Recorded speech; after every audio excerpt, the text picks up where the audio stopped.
Hello, everyone. Hello, and welcome back to Beyond the Harp with croaky old Heather. I am recovering from the very eventful retreat last week, the first ever How to Harp retreat. And anyone out there, were you there with us? Who have we got signing in tonight?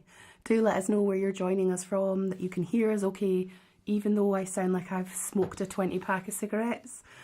Yeah, let us know that you can hear my croaky voice okay before we get started. Oh, lovely. Hello there. Great to have you. And there's Karen from the Netherlands, from Germany. Great. From all across Europe. Oh, they're coming fast. That's too fast, Willie. Can't read them that fast. Hello, Monique. Hi, Angela. So nice to have you. And hi, Rosie. Great to have all you guys. So some people who were at the retreat last week, you guys are keen. Hi, Corrina. Really great to have you. And also Phyllis from Ontario.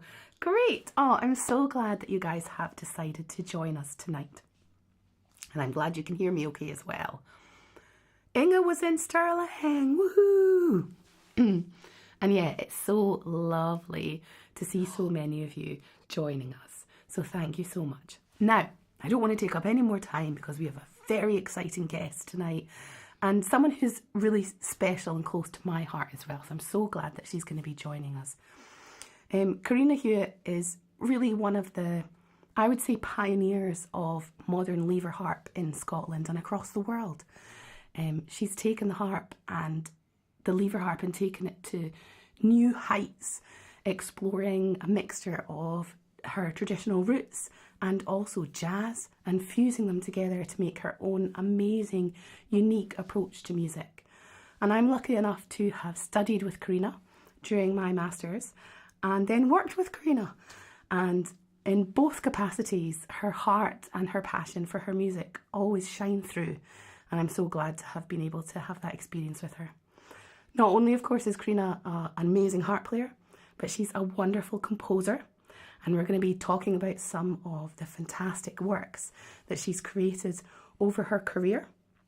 And in our little talk before we jumped on, Corrina was mentioning that she's celebrating 30 years in being a professional harpist. So we're going to talk about everything she's experienced over those 30 years. So without further ado, let's welcome her in, the amazing Corrina Hewat.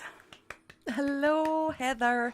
It's so lovely to be here. Thank you for asking me to be involved. I'm very pleased.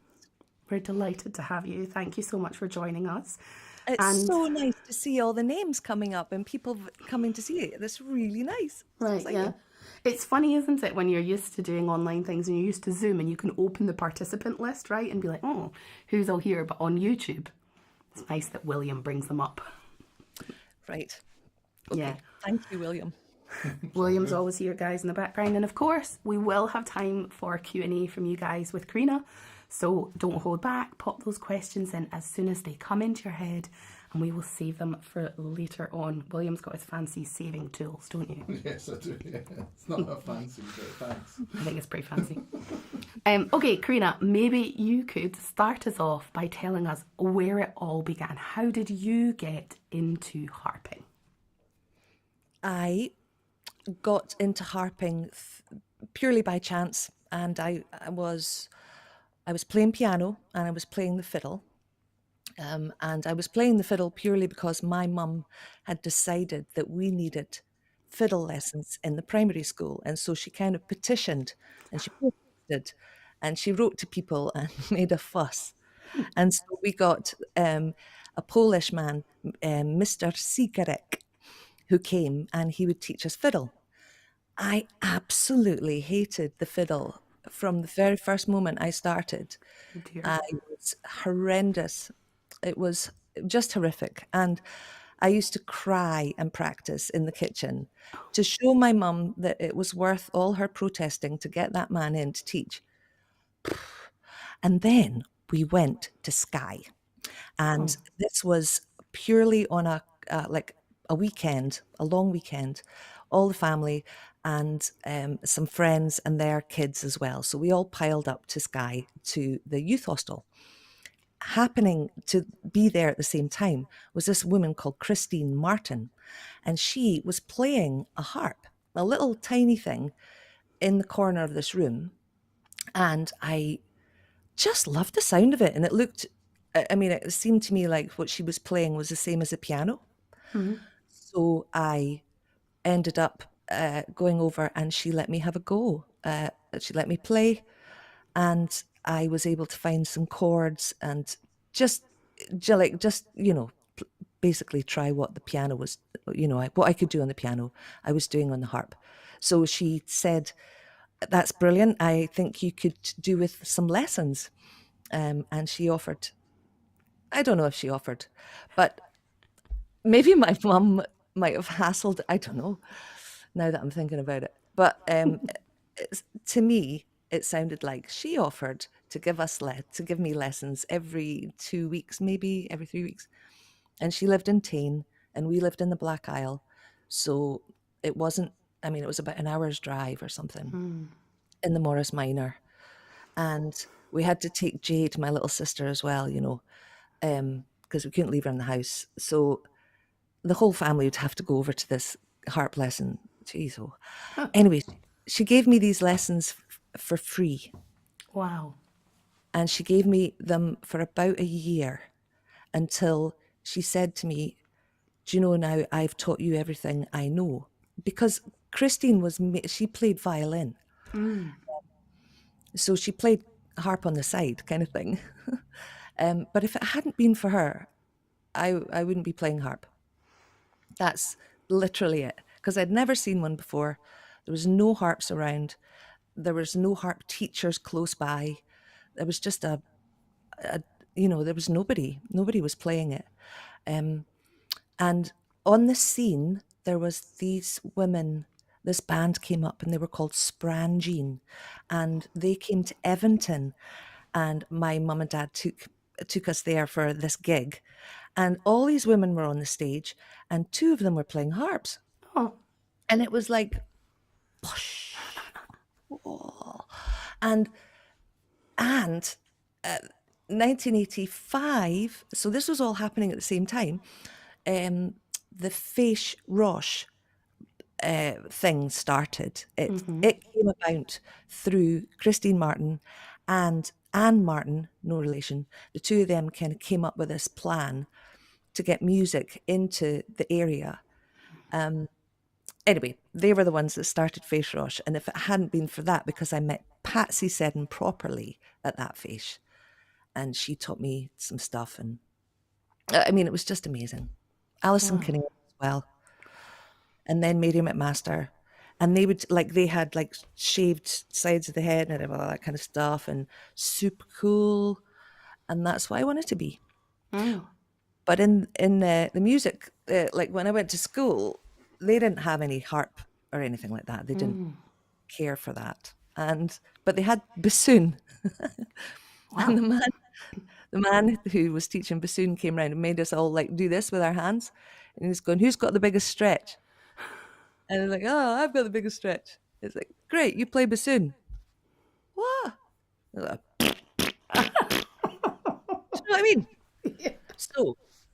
So you've got the choice of, so piano was nice, and I was singing as well. I was doing a bit of opera, for hires and stuff. But fiddle got dropped as soon as the harp got taken up. And then seeing these amazing women out there playing harp. The only other person I'd known to play harp, well, I'd never met, was Alan Stivell. Oh.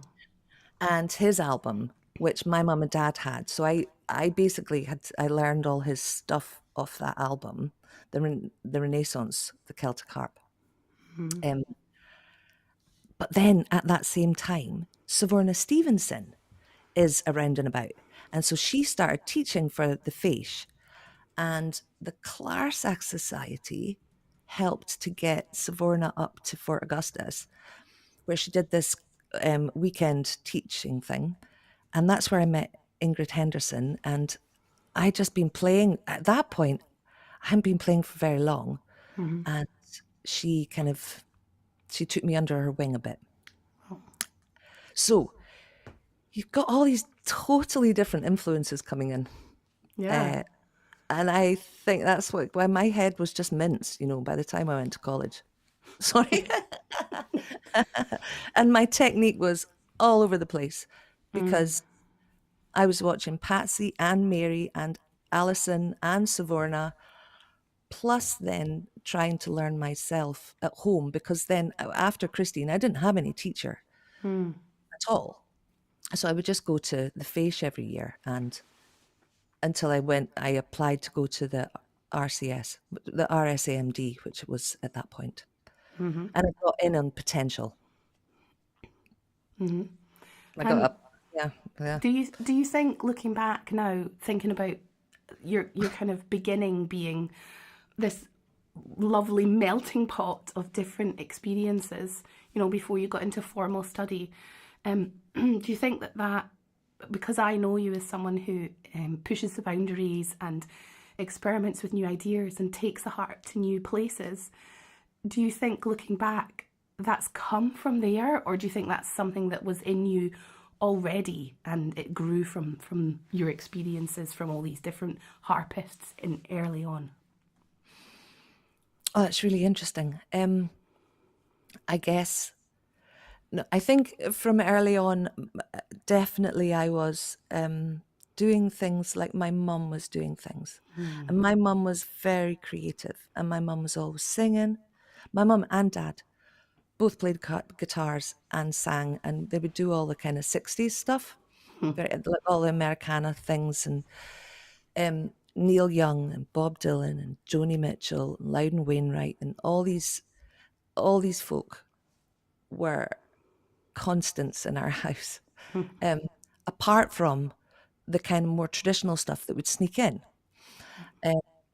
But things like, so all of these things that they were listening to, I believe that children from very, very young are just soaking it all in.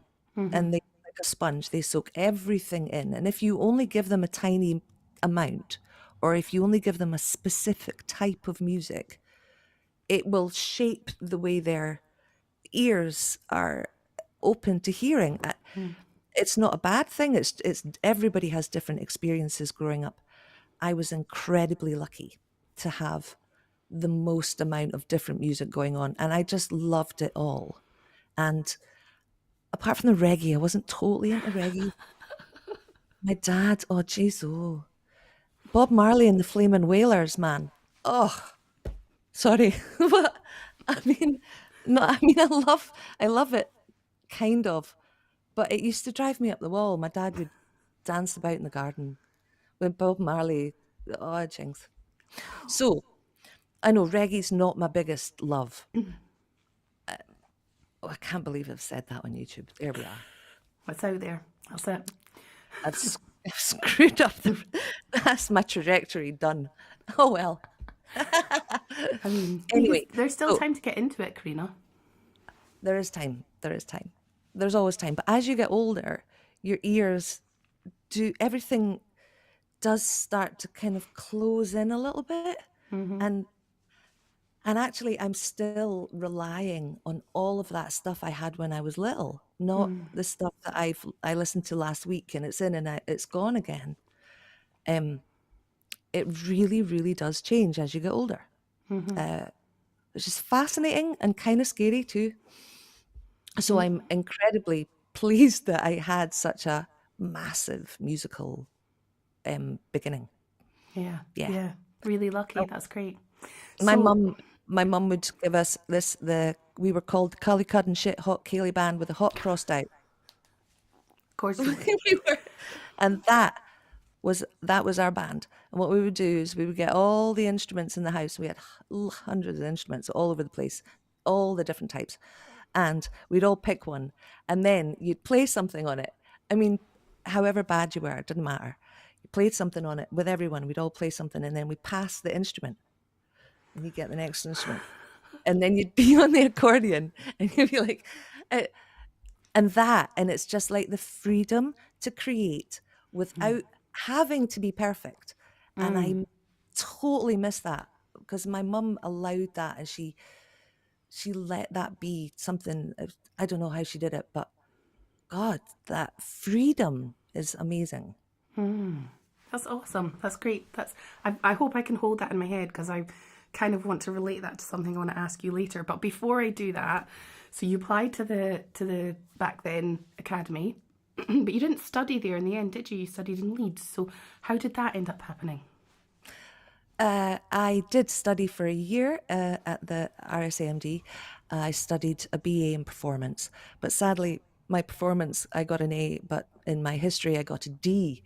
And my behavior was not, I wasn't the best student. And I totally admit that. I was a terrible student.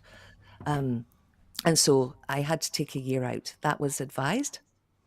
So I took that year out, and I decided that I was going to the Leeds College of Music because it was the only place that did anything other than classical that I could find.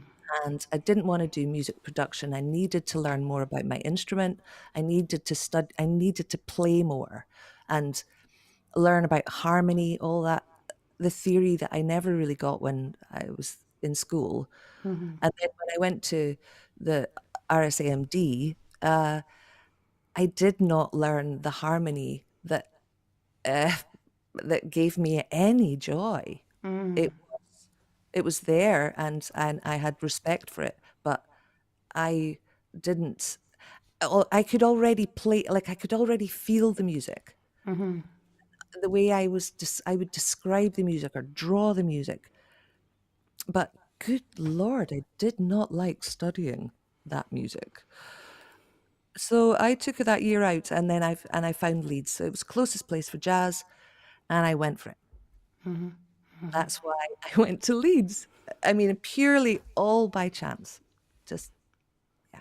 And when you went to Leeds, were you studying lever harp or were you actually studying pedal harp at that time? What had happened was when I went to the RSAMD, they'd put me on pedal harp.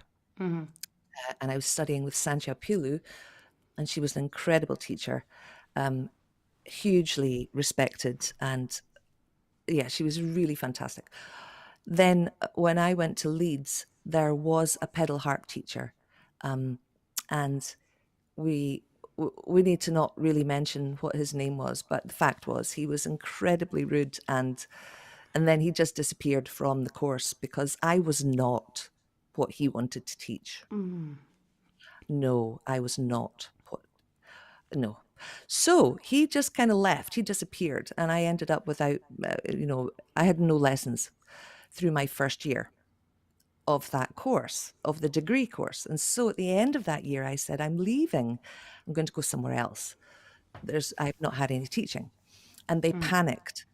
And that was good because their panic meant that they needed to cover a whole year's teaching that I'd missed on the instrument, but also then the next year's teaching as well. And I got to choose who I wanted. And Moira Nehahasik lived half hour away. Oh, perfect. Now, we had a terrible time too, because I was a terrible student. Let's just say it again. I just the worst. And I knew it all. And yet I knew nothing. I could do it all by ear. And yet my music reading was hellish. And I had just the most terrible technique by then. Everything was just, I didn't see the reason for technique. I thought if you can get around it, you can get around it. And I'd seen loads of people with different hand positions. And so it made sense to me. I saw like Andreas Vollenweider and his hand position, not knowing at that time that he was playing with his nails, you know? So I was just, you're watching people, you get the chance to see someone play. Their hand position doesn't seem to matter, Yeah. you know? And actually, it really did. And it mattered to Moira too. And she really sorted me out. Not just with because I got double lessons in my second year. Oh. And then we just kept it going. And I had double lessons in my third year as well. Like, we saw each other so much. Anyway, I love her. I love her to bits. But I was a bad student. So she always had she had a terrible time trying to get me into lessons, and and that she had a terrible time making me practice. But bless her, because she stuck by me, and I realize now how fantastic her teaching was, and how solid, and there was a reason for everything.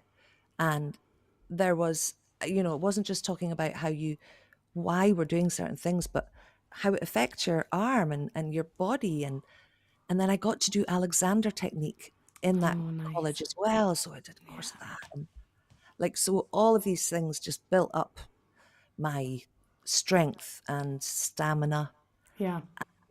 speed. Yeah. Yeah, it was all about speed at that point. You know, Yeah. being Yeah. young. Yeah. Oh, yeah. But having been someone who's worked with you as a student and also as a colleague, something that's really important to you now is technique and making sure that people look after their bodies and that they're making the best sound that they can. And I'm interested to know, was there a point where you were teaching and you were kind of saying to your students, because a lot of us teach during university, don't we? And you were saying to your students, oh, you can be loosey-goosey about that, and there's some people who do this. And then was there a point that it changed? Or did you not teach during college? Do you understand what I'm asking? Because you're so on it with your technique now and on it with your sound production, and you pass that to the people around you. So I'm wondering, did that change happen when it was happening in you with your students, or was there a different process there? What was happening when I was younger and teaching was that I wasn't so interested in what my body was doing. I was only interested in my hand, and both of my hands. Those were the things that were important.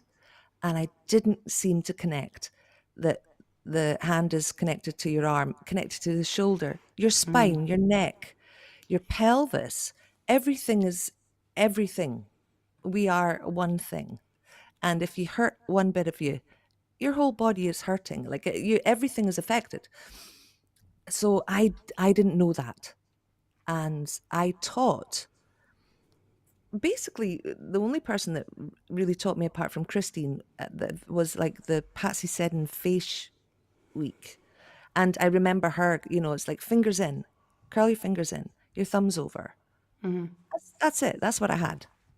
And that worked for me. And Christine was like that as well. You've got to have your fingers in your. So I'd never been given any, like, none of this. Never did that. It was always that. And it seemed really natural that that was the way you would.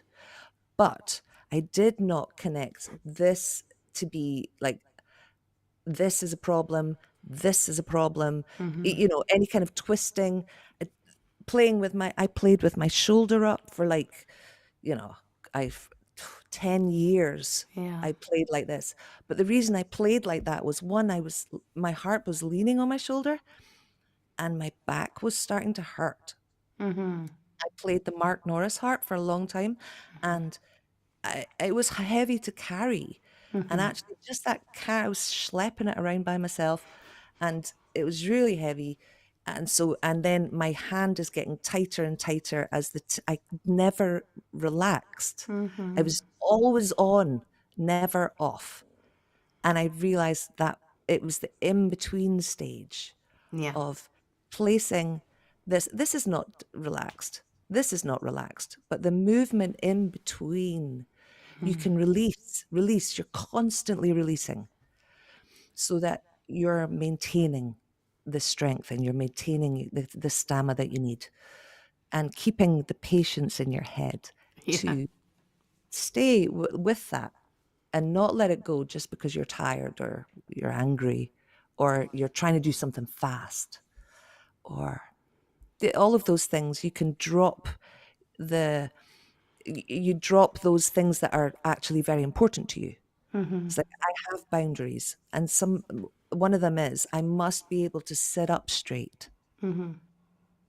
Because if I can, then I know that I can kind of feel myself centered and stuff. But if you're in a session and you're squeezed up beside someone and you got your harp on your feet and you do it, but you know that you have to compensate afterwards and really take care of yourself to get yourself back. Yeah. So I didn't know all of that stuff when I was younger, and so the more I learn, the more I want to tell people about that, and it's really important because I've had 2 back operations in my lower spine, and that's purely because I was humping around the harps and sitting badly and not caring about my body, and then having a baby. It just like all went. So you do, you realize how important your body is once you start to, oh, something's not quite right. So that's super important to me.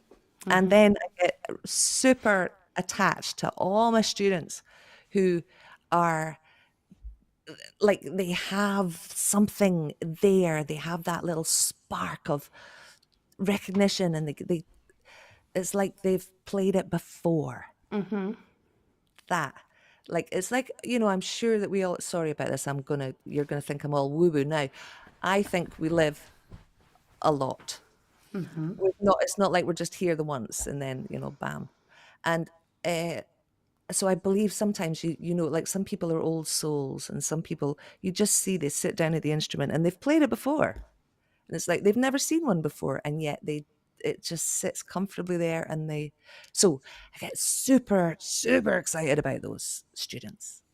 And then they all go on to become brilliant harp players. So it's like, it's just fantastic. That's lovely. That's a really nice way to think about your students. I think that's very, very lovely. And I want to just bring you back, because I was going to ask you about your experience with your back. I know that was a really hard time for you, but our last interview that we had was with Alex Ryder, and he spoke a lot about his recovery from his injuries, and gave a lot of great advice, because we have a lot of people in our membership and in our audience who do struggle with having had life-changing injuries or incidents, and also who work with you have to work with the body you're in, is what I always say, right? You got to work with what's there. It doesn't mean you can't do something. You just have to find a way of working with what you have. So I'm interested in any advice you might have for people, and your experience when you were coming back from your big operation and your big injury, coming back to the harp, and what your advice would be for people. Okay. I think my first advice is always fit the harp to you. Don't fit yourself to the harp. This doesn't work. Fit it to you. You get comfy first, and then I would say try not to lean the harp on your shoulder. I believe that you can hold it as much with your legs and let the release of your shoulders, so you can actually move away from the harp when you're up higher, rather than squidging in. I I found that lifting my right foot slightly rather than my left. So I would put my right foot on a book about this high, and that helped the realigning of my pelvis as I'm sitting at the harp. It, it if for some reason that tiny lift on my right foot, my pelvis would then completely straighten. I've done quite a lot of work with a chiropractor with my instrument to get to know where everything needs to be in its best position, basically. I would also say, when you're coming back from recovering from soreness, I have this. It's a tiny little spiky ball. It's just one of these. You get, you can put. Basically, you're supposed to do it over your foot and things, and it's really great for your feet. It's also great for your hands, in your hands, and just pushing. Basically, we have fascia all over our body, okay, and it's like white membraney, mucousy stuff, and like, think of it as like elastic bands or something, all over all of our body to hold all our organs in. Fascia, and it's one organ. And if you push into this area here, the fascia within the palms, this isn't just affecting your palms, it is affecting the fascia all over your body. So remember that even if you have even little things like that, feeling something in your hand, which doesn't hurt, but is giving you a visceral feeling, is actually a really good thing to just focus on and then let it go and let yourself come back to yourself and then bring it back in again and do it again. That I've found working with the fascia is so useful because that's the stuff that gets super tight, not just muscles, not muscle tension as such, but actual, if you're reusing your body in the same way for years and years and years and years. So it's like repetitive strain injury, but it's the fascia rather than a muscle inflammation. It's like if you think about fascia as toffee, and when the toffee is when you've been struggling for ages and you are dealing with pain, so your body tends to be in a like, don't, I'm tender, don't touch me, I'm vulnerable, and I'm holding myself very still because I'm sore. That's when your fascia is all like hard toffee. And what you want to try and do is let the fascia release, like when you pull soft toffee and it goes, "Bah," and it's soft. Like that's fascia can feel that soft. But we tend to hold it tight. And if you just do it over and over, you need to release that too. So I'm so excited about that stuff. Like, I really am. That's So awesome. much. But Yeah. that's awesome because you're able to give a little tip that I think everybody can actually take away and work with. So it's really, really helpful. So thank you. Yeah, look at that spiky ball. I'm Yeah. going to let everyone look at that spiky ball and I'm going to duck down and cough and I'll be right back. Spiky ball moment. That was good. I enjoyed that. Online. I think it's time to listen to some of your music. So I've selected some music of yours from over the years. The first clip is from quite a few years ago, Corrina. So a blast from the past.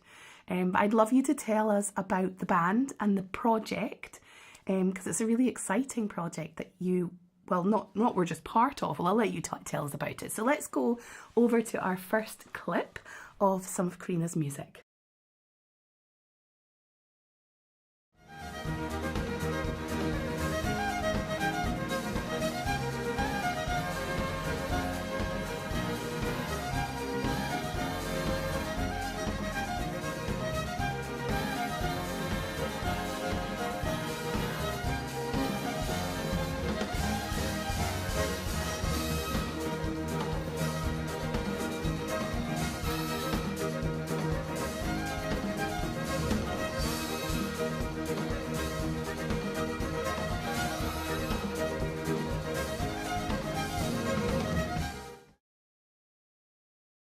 Lordy, lordy.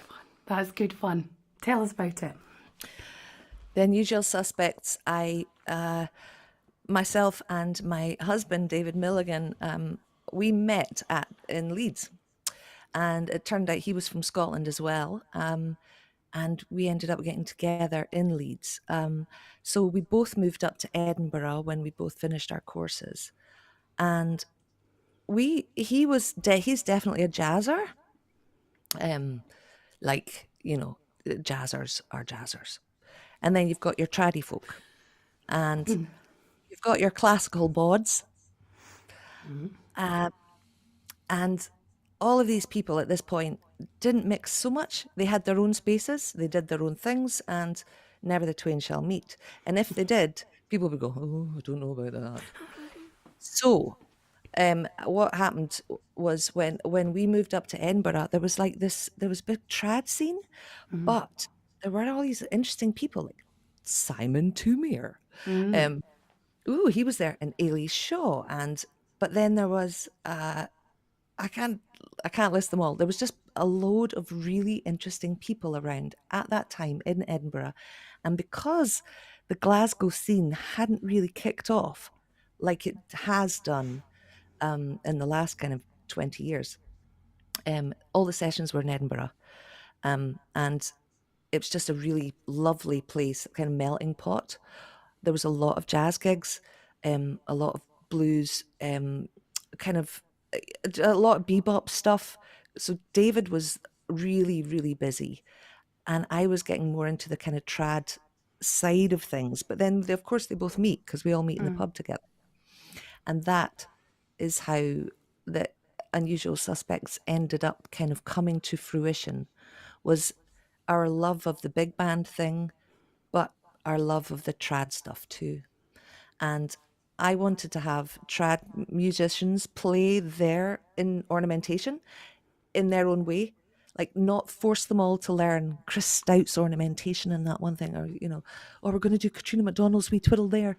It's like, actually just do play it the way you play it. Let's hear what happens. And I love this kind of raucousness about it. And then so having the horns behind them, plus drums and percussion, and then like big bass and your piano and harp and guitar. And it was just like, how many fiddles can we get on stage? We had 12. We had 12 on stage first time, and 8 pipers. I can't remember how many pipers. Too many anyway. And then and so, but it was like just the best thing ever. And of course, we couldn't tour that side. It was 33 of us. And it was Celtic Connections and Colin Hind, actually, who was the festival director at that time, who gave us the stage in the middle of a Sunday afternoon. He said, "It's a dead time. We'll put you on then on the main stage." Oh, yeah. I mean, he was brutal. But it was like packed, and it was phenomenal. So we went on tour as a 24-piece, and then we went on tour again as a 17-piece. And by that point, I'd remortgaged the house. I was like, we can't do this anymore. So we just kind of like, yeah. And then Ella came along, but we recorded the Big Like This album when she was like 1, I think, or 2. We just couldn't keep that mammoth thing going, basically. Yeah. We really, really wanted to, and we still kind of would love to do like an anniversary concert, because there are so many other bands out there now that are doing that same big sound, and they've got the horns. I mean, we had Rick Taylor back then, the trombone player, and he was just a dream to work with. So, yeah, he would work with people like George Michael and Elton John. That was his gig. But he worked with us as well. Yeah. So the Unusual Suspects, it was such an amazing band. I loved it. And it may happen again. You never know. Oh, she said it here, everybody. She said it here. Once the words have left, you can't take them back. Oh, we'd love to. And the work that you did with the Unusual Suspects, you're talking about the sharing. It feels to me like you're talking about the shared experience of the musicians on stage. But how much of the work of the Unusual Suspects was actually composed or arranged by yourself and David, and how much was the whole band contributing to that project? Okay, that's, what we ended up doing was writing parts. So we got lead sheets together, and everybody had a part. And if they weren't playing the tune, or they would have some kind of rhythm written down, or a harmony line. So yeah, I mean, poor guys, like they had to go away and learn the stuff. I mean, we were harsh. You wouldn't just go, we're going to play a tune, we'll play it 3 times, on you go. No, it's like and because we had such a large amount of people to organize, and we always had so little time to do it, we were like, we'd only ever have a day and a half to rehearse up whatever we were going on, whatever we were doing. So yeah, we wrote the parts, and we've still got all the parts. I mean, they're in a big folder full of parts. Amazing. Well, that's a nice thing to have. And you're known for the amazing compositions that you've written, not just tunes that we enjoy playing on the harp, but full compositions. And I'm wondering, is that something that started with the Unusual Suspects, or were you composing before then even? I had to compose for all for the hires, and I had to compose for college. So I suppose, yeah, I was writing. I did write on the harp straight away, mainly because I didn't know where to find other music. I was getting some music from Christine, and I was learning music off recordings, but I didn't know where to find music or anything. So I started writing my own. My first tune was called Cherry Island, after the Fort Augustus Face with Oh, Sigourney Stevenson. Yeah. So yeah, that was I always wrote. I think I always wrote on all the instruments I played. I wanted to write. I wanted yeah. to be like Joni Mitchell. That was, I mean, who you know, doesn't? that was a plan. Um, and then Nick Drake.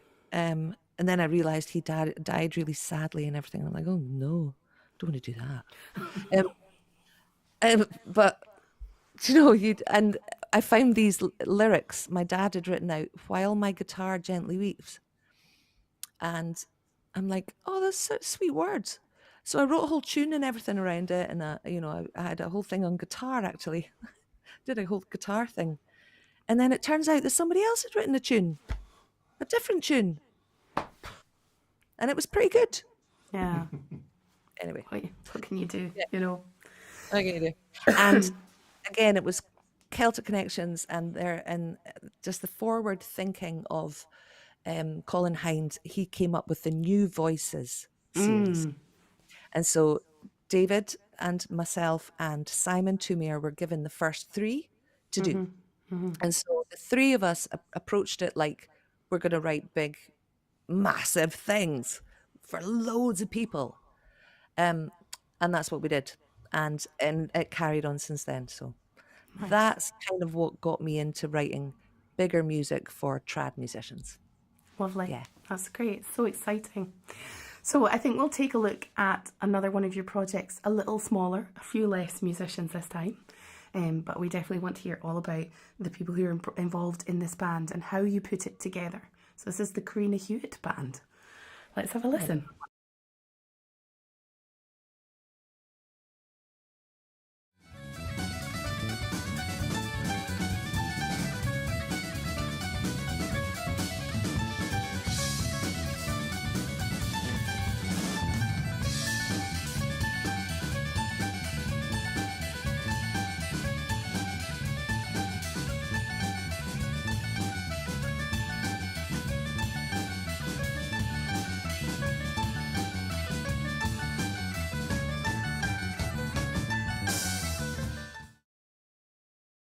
Oh, we didn't get to the key change.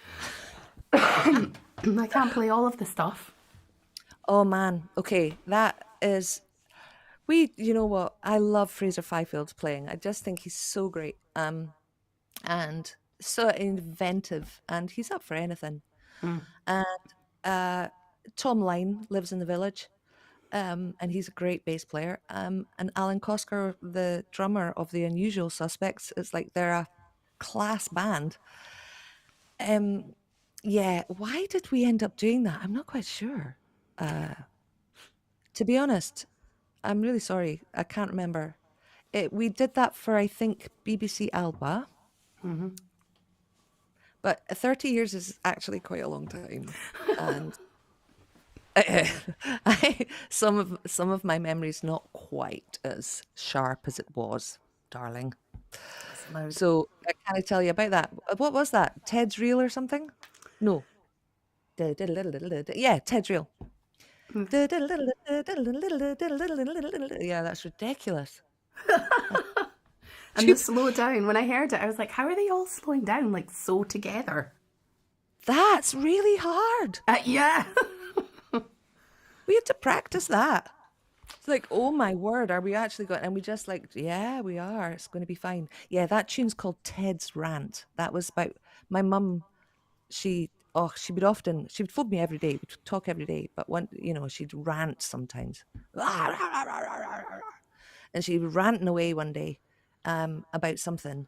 And then I went off and wrote that tune.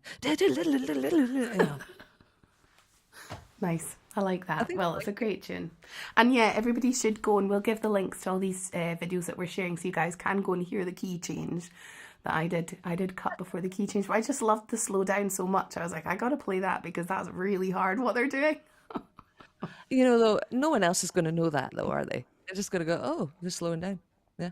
I don't know. We've got quite a few harpists in the audience. I think they might know. You It's think easier you, to speed up than it is to slow down. We all know that. isn't it? Isn't Yes, that strange as well? Especially when you can't play it. absolutely. You go faster. What are you thinking? What can you do? I mean, I don't know. So should we listen to our last one? Let me just think what the last one is. Oh, I know what it is. Yes, yes. So I just had to remind myself there. So we've heard some of your harp playing, and obviously some of your big piece arrangements.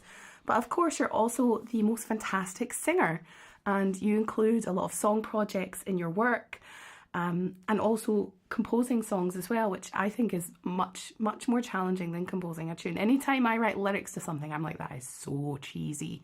It's very difficult to write lyrics, I think. But we're going to share a piece of you singing. This is a traditional song, Gloomy Winters, with the wonderful Mary McMaster.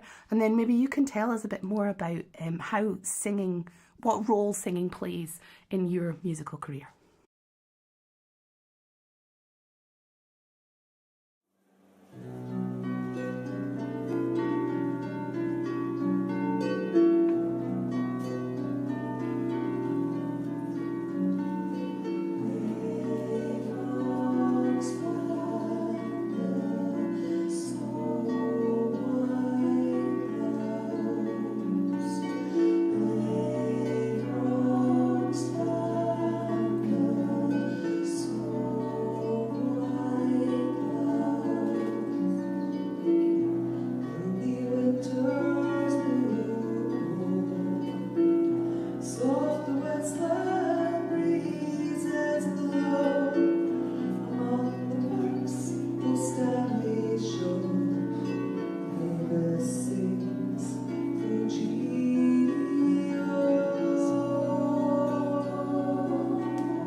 Oh, gosh. Um, golly. What was the question? Oh, yeah, right. The It's funny how I hadn't seen that before, so um yeah, where did you get that? I'll ask you that later. But um the fact is that when you see yourself on your video, it's like, what are you doing? And I'm like, you know, I just I'm not sure if I really I don't know. Would I go and see myself? I'm not sure. Wait till you watch this back. Because I have to watch myself on video all the time and it's the worst. Isn't it?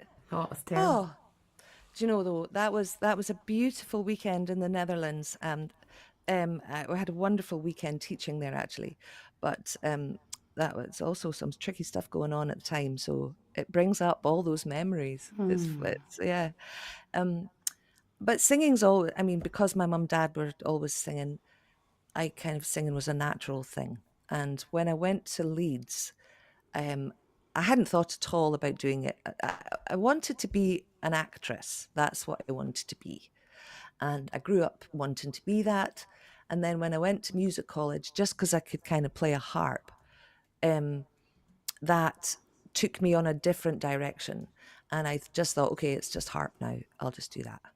And then when I went to Leeds, I started singing just because I was listening to people like Pat Metheny, and I liked this kind of the way he would layer loads of vocals in with the music. So it didn't have to be words, it was just actually vocalizing. I really liked that.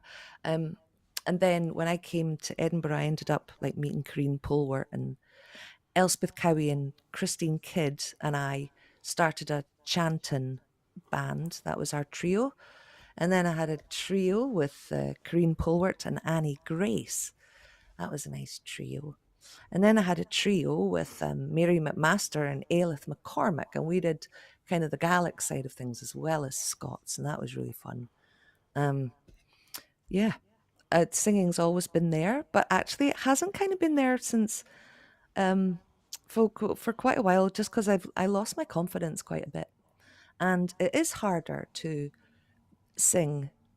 Like, you know how you were saying, you know, writing your own lyrics and go, oh my God, that's so cheesy. When I see myself singing, I'm going, oh God, lordy, lordy, you need to go and have some singing lessons, girl. And do you know, stuff like that, I'm like, oh, what are you doing? Singing, flip's sake.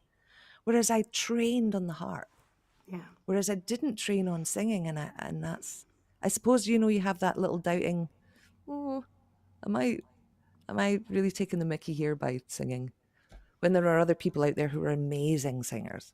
So what I end up doing now is, I mean, I'm running a community choir, Sangstream, and they're brilliant. There's 60 of them, and they sound beautiful.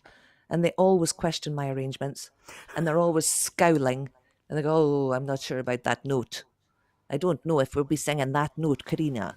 Oh And I'm no. like, "You'll be singing that note, and that's a great chord, and you'll love it."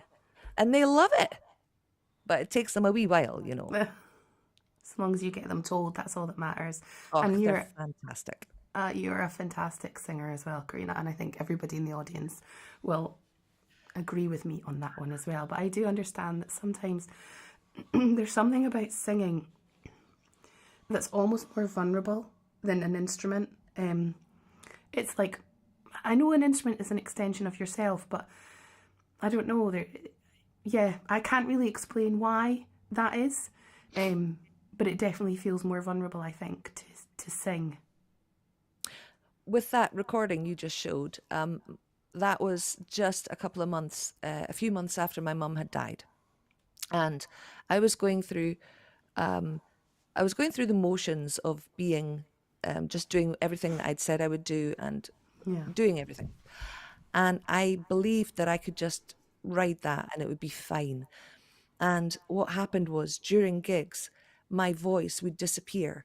So start to lose it. I'd be fine at the beginning of the gig, and by the end of the gig, I'd lost an octave and a half, and I just had a little few notes to play with, and it was really scary.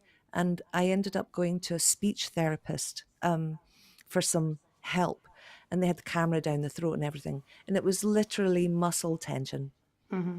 Everything was so tense to hold on. It's like we were talking earlier about pain. When people are in pain, the holding the things so tightly so that they won't break. And you're not helping yourself. You're strangling yourself. Yeah. And, and so I physically lost my voice. And it took about a year to actually get past that. And you're right, the vulnerability of using your voice, it's enormous. It's enormous, and not just in musical terms, but in all walks of life, in all social areas. People not being able to speak their own voice and be heard yeah, it's really difficult for society. That, sorry. Oh, and another thing. No, that's fine. That's fine. These things have to be spoken about. They do. So before we go to, do we have lots of questions? I imagine we do. Yeah, we do. I knew we would. I mean, I could talk to you all night, Karina, but there are other people who want to talk to you as well. But Yeah. before I allow them to do that, maybe we could bring Karina's website up on the screen. Now, this might not look like Karina's website, but I'm told this is the one she can edit. So if you would like to see what's happening with her, this is the website to go and visit. And we also have some links to some of Karina's most recent projects that we will be sharing in the description of this video. And I'll send out in my newsletter as well, so you guys can have access to them. And maybe there's a project that you'd specifically like to chat to us about, Karina. Oh, what, right now? Well, yeah, because you waved a CD at me and I thought, oh, she wants to talk about it. Don't let the CD fall out now. There we go. Don't let the CD fall out, and don't let the CD be upside down. Song of the Oak and the Ivy. This is my dream project with my dream musicians. And who do we have here? Who's second on the list? Heather Downey. Yeah, look at all those beautiful harpers, all in the one page, all in the one CD, making gorgeous music. And I think everyone should buy one, because then it would show up on. I would love a harp album to soar to the top of the charts, wouldn't you? Oh, I'd love it. Especially one with no singing at all in it. That's never going to happen, is it? But the fact is, it's on Bandcamp right now, and it will be released in all major, all the places on the 21st of February. Amazing.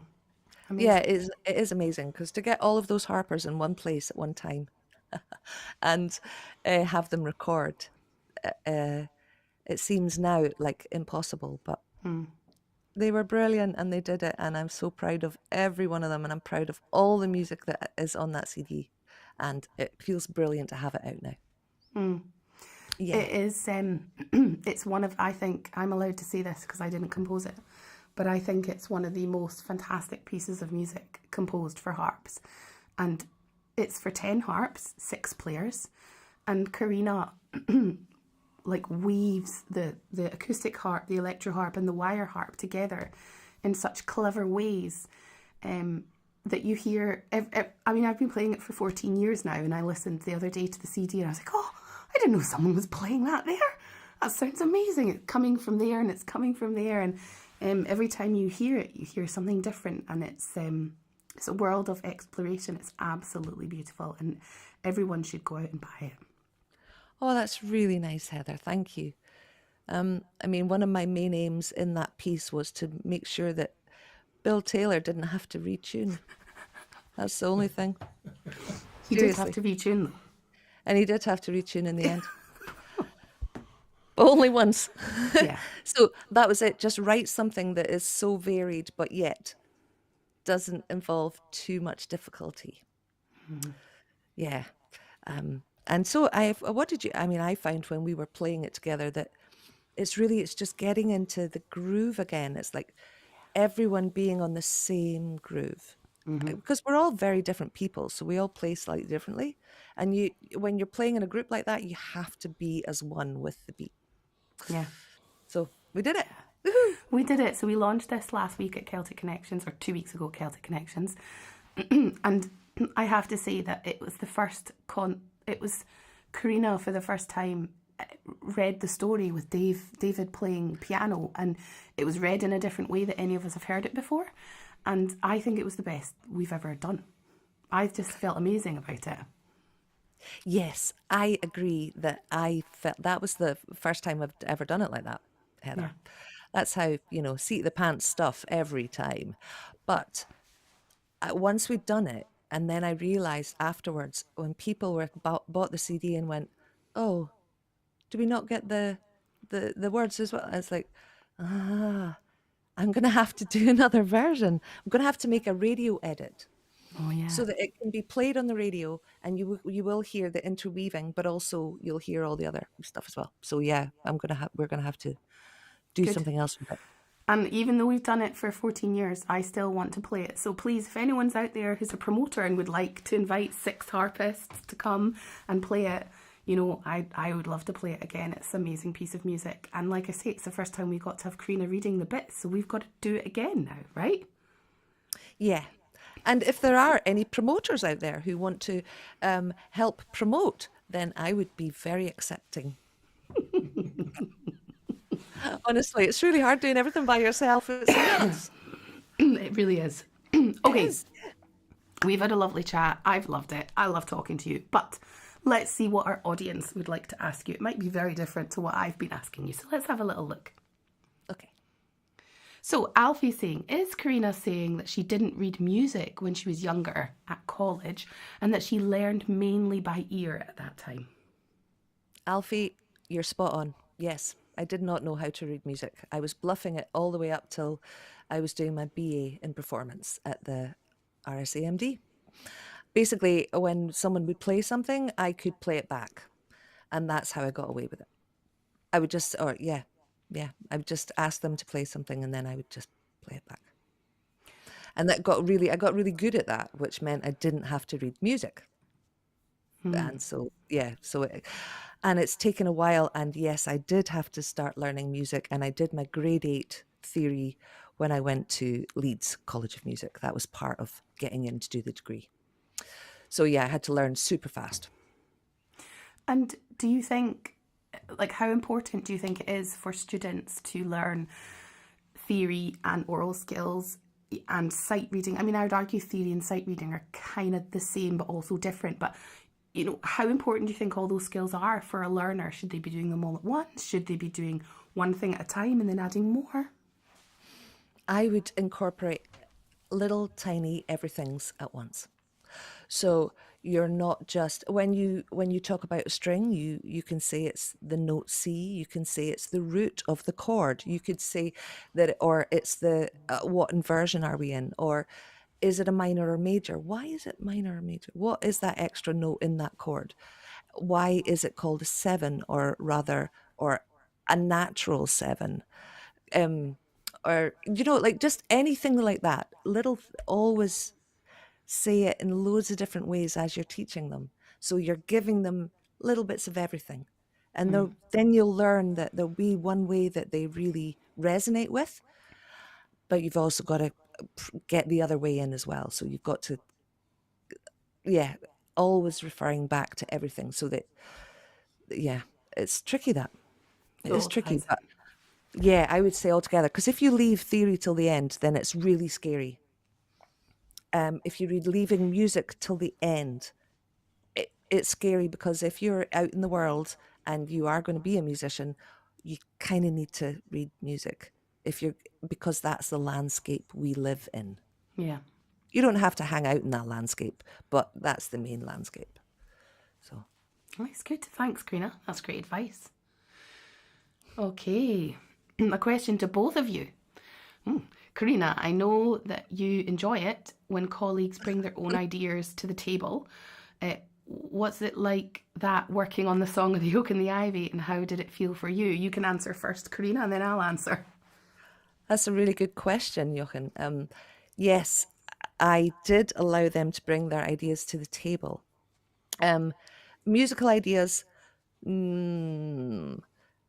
yes, but I had an idea, and I could, and it was quite easy to just say, actually, no, we'll not do that, or we will do that, or a dynamic change.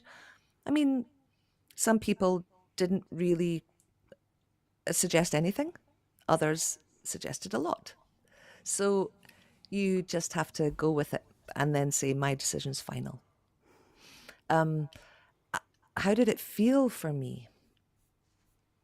How did it feel? Felt brilliant and scary, because you're asking your colleagues to learn something, and then if they haven't quite learned it, they feel bad and they feel like they're letting you down.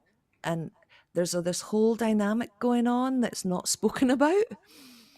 And if you're working with your friends, it's really tenuous, and you're all in a very vulnerable position. And for the very first few rehearsals, that vulnerability was hoo-hoo, and not even pots of soup could fix it. But we all slowly started to get it, and we just had to rehearse slower. That was the thing, and not worry about, we're going to go over it again and again and again, and now let's do it again, until we really had it, rather than pretending we're all professionals in the way that, oh, we'll just play it once and then move on. Oh yeah, played once, move on. Which I think sight readers can do, but for us, that was not. None of us were sight readers. So we were all people who learned by ear. I knew everyone could soak in a tune without seeing the dots. So, and that's partly why I asked them to be part of the piece, because of that reason. Nice. How about you, Heather? So, I think that as far as bringing ideas, I never, that I recall, brought any ideas about changing the music, because it was quite clear to me that Corrina had written a piece of music, and we were performing that music. And she had the whole vision and story to go with it. So it never felt like, one, that it needed to be changed, or there was nothing that came up. I was like, oh, it didn't come up, like with regards to changing the notes. But I think that I did feel, and I know I expressed at times, like mood ideas, and I always, and when I perform with Corrina, I always have a real feeling of fun, having fun with the music. And I think that there was a few times when I said, guys, let's try and have fun. And I think a lot of the time I was kind of talking to myself as well, because I think that, how did it feel? Corrina's kind of brought it up, because when someone brings something to you that is their baby and they've created this amazing thing, there's a pressure for you to make sure you do good by them.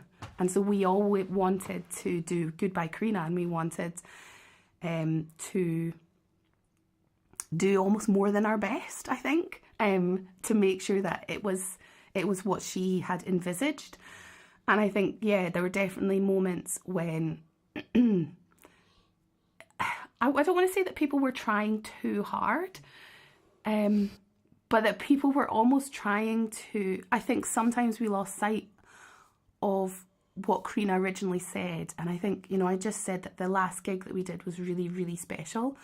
And actually, I don't know if you know this, Corrina, but when you introduced us, you reminded us all that you had chosen the performers to perform with you for a reason, and you'd chosen all of us, like, as individuals, and also to come together as a group. And I think that's one of the reasons why we performed so well. And I was speaking to Bill about it after, and he was like, I didn't know that, and I felt quite emotional before I started playing. And I was like, yeah, well, she said that before, Bill. But I think being reminded that that you weren't necessarily looking for perfection, but you were actually just looking for a little bit of us in a project.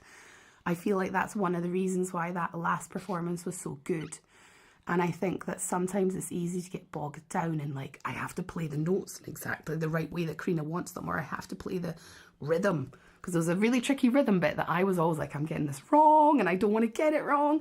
But in actual fact, so long as you had the feel there, it was amazing. And I think it's easy to say that about your own music, but it's harder to say that about someone else's music. But I feel like we really got it on that last performance. And it wasn't perfect, but it felt great. It felt great. It felt brilliant.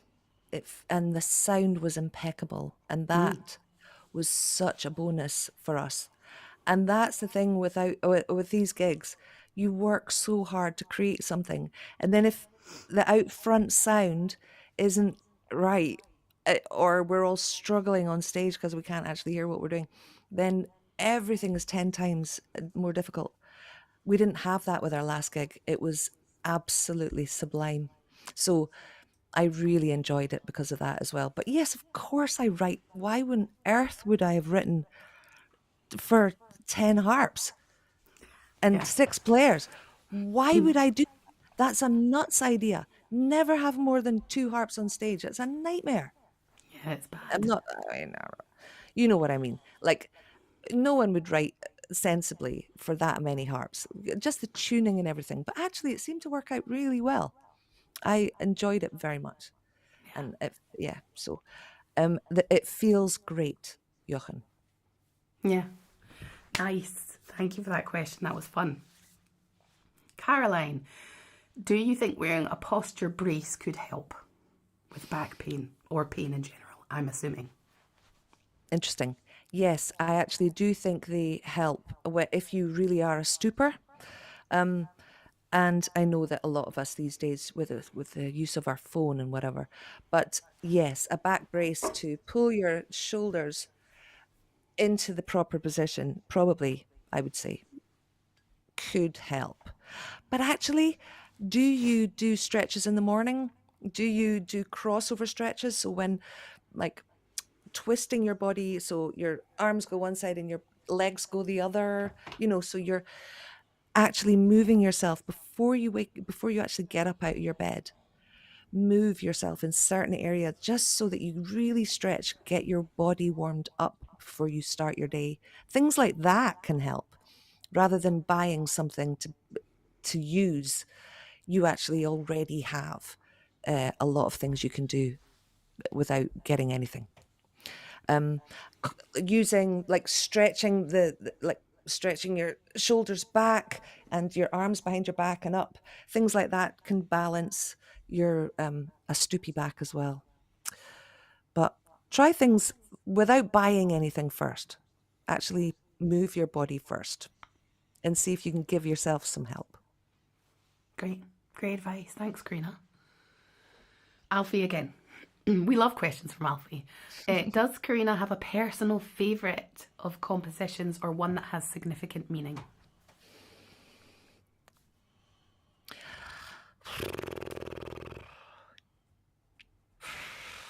Yeah, definitely.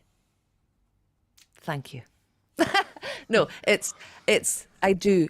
In fact, because every composition is written usually for somebody.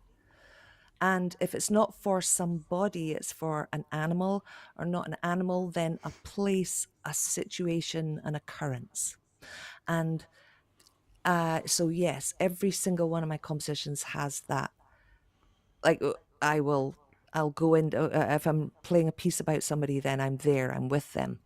I can't not do that. So I can't say I have a personal favorite. I suppose I have some that I kind of go to because I remember them.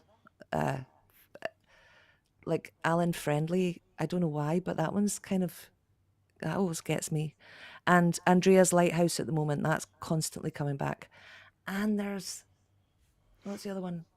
Oh, I can't even remember. Oh, the Harp Tribe. That one. Oh, and Peary Starling, I like that one. And I've always liked traffic. Lots of them then. I Yeah. like them all. I think they're great. They're all good. Sorry, They're all I do. very You know what I mean? I do. Why would I? I wouldn't write a bad tune. Nice. I like that. Of course. Well, that's all our questions. Thank you so much for bless. answering them. They were good questions, weren't they? Yeah, they were. And we've They were really obviously got a lovely audience out there. That's really sweet. Thank you Yeah, for being. they're lovely. So before we go, Corrina, you are, of course, our special guest in the House of Heart membership this month. And we're looking forward to a concert from you next weekend and then a workshop. Can you give us a couple of little sneaky peeks as to what tunes you might be sharing or what you might be sharing during your workshop? Well, I thought I would share something that I found quite simple. It's a simple tune, but uses both hands quite nicely. Do you want me to tell you what it is? Oh, Isabella DeVry. I thought we might just have a nash through that one. Or there is something new. I mean, I just want to teach you everything. I want to teach you everything. But we just don't have the time. What would they like?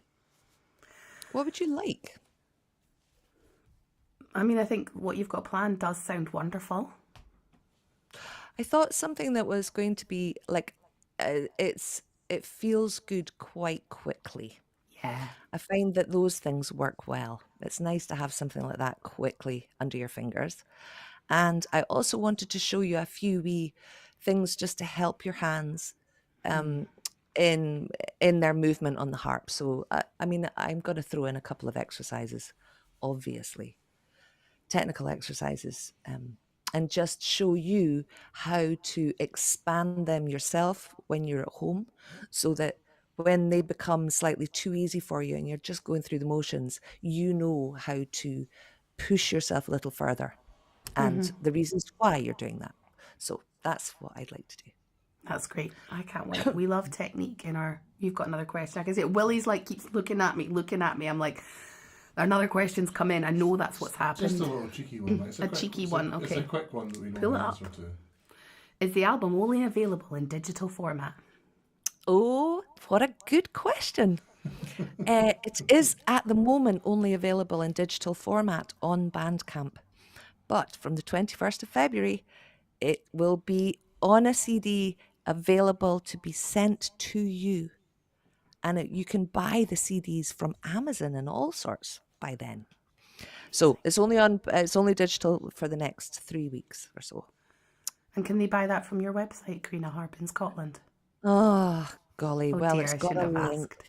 Or, yeah, because my technical team, my hundreds of technical team over here haven't quite done that yet. So I'll just, I That's haven't got a funny. Willie in the corner. I wish I did, but I don't. So, Yeah. but you buy the CD because it's got beautiful artwork and it's really worth it. And you get a beautiful picture of all the Oh, artists. Da, da, da, da, da, da, da, da. oh, nice. Nice. That's lovely. So thank you for that question. That was a good one. That was great. That was great. And do you have anything coming up, Corrina? For those of us, for people in our audience who are in the membership, of course, we're looking forward to your concert and workshop. But do you have anything open to the public that's happening soon that people can come and see you at? Yeah. Oh, well, there are choir concerts, but we actually are playing the David Milligan and myself are doing a duo concert on the 15th of April on the last night of the Edinburgh International Harp Festival. And we have some special guests joining in the second half. So that's going to be something new. Lovely. Oh, great. Well, we'll definitely look forward to that at the Edinburgh International Harp Festival. Oh, can I just say as well, if they would like to have a look at the Harp Village, which happens in Cromarty, and that's in the third weekend in September, that's also a really nice weekend in a very beautiful place. Great. Yeah, so Great. So we'll we'll find all pop this. links. Yeah, so there's links. We've got links to Bandcamp and we've got links to the Harp Village as well. And we'll pop them all in the description, guys. So make sure you pop back and you'll be able to grab those links, and including the Harp in Scotland website as well, which we'll put there for you to just click rather than on the screen. So definitely pop back and look at that. But Corrina, I just want to say thank you so much for having a lovely chat with me. It's always a pleasure, and we learned so much in this time. It was so nice to talk to you, Heather. I'm very, very pleased to be playing some music next time for your membership. And thank you so much for your wonderful interview. Amazing. Thanks, Corrina. So guys, if you have enjoyed this interview with me and Corrina, then definitely check out the Beyond the Harp series. All of our interviews from the past are on the YouTube channel. And of course, we've got some amazing interviews scheduled for the up and coming months. All guests who are in the How to Harp membership in those months. You can check them out on my YouTube channel, and you can also check out How to Harp at howtoharp.com. And all that's left really for us to say is I hope you guys are all well. I hope you're enjoying your harping. I'm going to recover my voice, and happy harping to you all. Bye guys.